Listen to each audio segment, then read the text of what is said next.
Good morning बच्चों। तो आज हम पढ़ने वाले हैं इसमें प्रमेय 6.4 यानी कि इस थ्योरम के बारे में पढ़ेंगे, समझेंगे इसे और इसका प्रूफ कैसे होगा वो देखेंगे। तो ये प्रमेय है आपकी, यदि एक तिर्यक रेखा तो समांतर रेखाओं को प्रतिच्छेद करे तो तिर्यक रेखा के एक ही ओर के अंतः कोणों का प्रत्येक युग्म समपूरक होता है। चलो इसे हम एक डायग्राम से समझते हैं।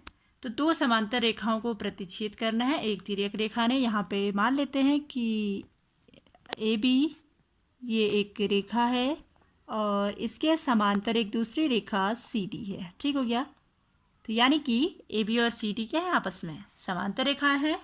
इन्हें एक तिर्यक रेखा प्रतिच्छेद करती है। चलिए मान लेते हैं कि पी क्यू एक तिर्यक रेखा है जो ए बी और सी डी को, ए बी को बिंदु आर पर और सी डी को बिंदु एस पर क्या करती है, प्रतिच्छेद करती है। ठीक है, इतना तो क्वेश्चन में पहले से दिया है। तो कॉमा के बाद देखिए, तो तिर्यक रेखा के एक ही ओर के अंतः कोणों का प्रत्येक युग्म समपूरक होता है।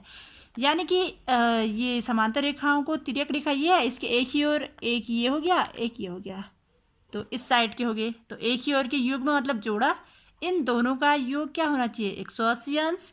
और इस तरफ एक ही ओर, तो यानी कि ये एंगल और ये एंगल, इन दोनों का योग भी क्या होना चाहिए, 180 अंश। तो देखते हैं जो आपको दिया हुआ है। यहाँ पे तो सिर्फ यही दिया है कि ए बी समांतर सी डी तथा पी क्यू क्या है, एक तिर्यक रेखा है। अब आपको क्या करना है, क्या सिद्ध करना है वो लिखते हैं। संपूरक का मतलब आप समझते हैं पहले से। संपूरक मतलब वो दो कोण होते हैं जिनका योग 180 अंश होता है। तो इसीलिए हम कह रहे हैं कि उन कोणों को जोड़ने के बाद कितना आएगा, 180 अंश। एक ही ओर, इसके एक ही ओर देखिए, ये और ये A R S plus C S R, angle A R S plus angle C S R equal to कितना होना चाहिए, 180 डिग्री। और साथ ही साथ दूसरी तरफ ये भी एक ही ओर है, तो एंगल यहाँ पे भी लिखते हैं B R S, angle B R S plus angle, ये वाला एंगल इसको कैसे बोलेंगे, D S R, equal to कितना होना चाहिए, ये भी 180 डिग्री होना चाहिए। ठीक है, चलिए हम इसे प्रूफ करते हैं। तो सबसे पहले जब हम इस फर्स्ट वाले को प्रूफ करने की बात करते हैं तो यहाँ पे आ रहा है एंगल ए आर एस और एंगल सी एस आर। देखिए बच्चों, आपको जब पता है कि ए बी और सी डी आपस में क्या है, समांतर हैं, तो चलिए हम लिख लेते हैं पहले। चूँकि ए बी समांतर सी डी तथा पी क्यू एक तिर्यक रेखा है, तब आप क्या कहेंगे, संगत कोण आपस में क्या होते हैं, बराबर होते हैं। तो इस एंगल का तो आपको यूज़ करना ही करना है। ए यहाँ पे सी एस आर आ रहा है, सी एस आर, तो इसके संगत ये वाला कोण होगा, तो ये दोनों आपस में क्या होंगे, बराबर होंगे बिल्कुल। ठीक है, तो चलिए लिखते हैं angle C S R equal to angle A R Q.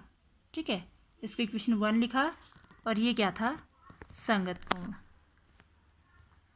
अब देखिए, अगर आप सिर्फ इस पी क्यू रेखा की बात करते हैं तो इस बिंदु पे ये जो दो कोण बन रहे हैं, किसी रेखा के एक बिंदु पे बने हुए सभी कोणों का योग कितना होता है, 180 अंश होता है, यानी कि रैखिक युग्म के कोण। तो आप इस एंगल और इस एंगल को जोड़ने के बाद कितना लिखेंगे, 180 डिग्री। ठीक है ना, तो लिखेंगे एंगल, ये एंगल क्या है, ए आर एस है ना, और angle A R S plus angle A R Q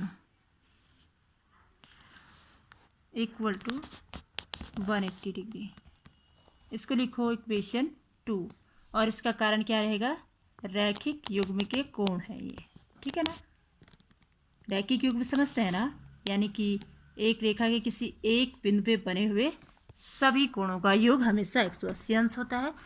तो देखो बच्चों, यहाँ पे आप ए आर क्यू, यहाँ पे भी ए आर क्यू दिखाई दे रहा है, यहाँ पे भी ए आर क्यू, यानी कि एंगल ए आर क्यू की वैल्यू कितनी है, एंगल सी एस आर के इक्वल है। तो आप इक्वेशन 1 में से इस एंगल ए आर क्यू की वैल्यू को इस इक्वेशन 2 में रखेंगे, ठीक है। तो समीकरण 1 से एंगल ए आर क्यू का मान समीकरण 2 में रखने पर ठीक हो गया। अब देखते हैं कि जब हम इसका मान यहाँ रखते हैं तो क्या होता है। A R S as in रहेगा, जैसे है वैसे ही रहेगा, angle A R S plus A R Q की जगह पे कितना रखने वाले हैं, A R Q equal to C S R है, तो आप एंगल सी एस आर लिख सकते हैं इक्वल टू 180 डिग्री। और आप देख सकते हैं कि जो आपको प्रूफ करना था वही है, angle A R S plus angle C S R equal to कितना आया, 180 डिग्री। अब ठीक इसी तरीके से आप इस तरफ की भी बात करेंगे। सेकंड वाला है जैसे angle B R S plus angle D S R equal to 180। तो देखते हैं कि ये एंगल बी आर एस और डी एस आर कहाँ पे है। ये देखिए एंगल बी आर एस और ये डी एस आर, ये एंगल है। अब ठीक इसी तरीके से इसके संगत में ये वाला कोण होगा, तो लिखेंगे। अब हम बात कर रहे हैं दूसरे चीज़ को प्रूव करने की। तो एंगल, ये एंगल डी एस आर, ठीक है, D S R equal to angle ये वाला होगा क्यू आर बी या B R Q, angle Q R B. चलिए इसको हमने इक्वेशन 3 मान लिया। और ये भी कैसे थे, संगत कोण। अब देखो बच्चों, ये आपका हो गया, लेकिन आप समझते हैं फिर आप पी क्यू लाइन की बात करेंगे अगर, तो इस पी क्यू लाइन के लिए यहाँ पे देखिए, इस बिंदु पे अगर इन यहाँ से लेके यहाँ तक कोण की बात करें, यानी कि इस एंगल और इस एंगल को जोड़ें तो आएगा 180, है ना, रैखिक युग्म के कोण। तो लिखेंगे तथा एंगल, कौन सा एंगल है, क्यू आर बी, ये वाला एंगल प्लस ये वाला एंगल, इसको लिखेंगे plus angle B R S equal to कितना होगा, 180 डिग्री। इक्वेशन 4, यानी कि ये कौन से कोण थे, रैखिक युग्म के कोण।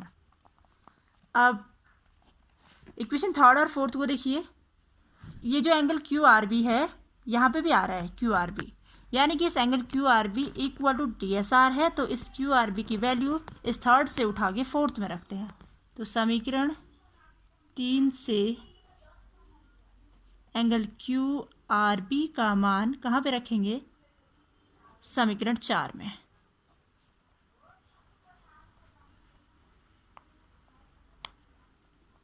अब हम जब इसमें रखेंगे तो देखिए क्यू आर बी की जगह डी एस आर रखने वाले हैं, angle D S R plus angle B R S equal to कितना, 180 डिग्री। और आप देखेंगे कि उतना ही है यहाँ पे भी, B R S plus D S R और angle B R S plus angle D S R equal to 180 degree. तो इस तरीके से आप क्या करने वाले हैं, प्रूफ करने वाले हैं। अब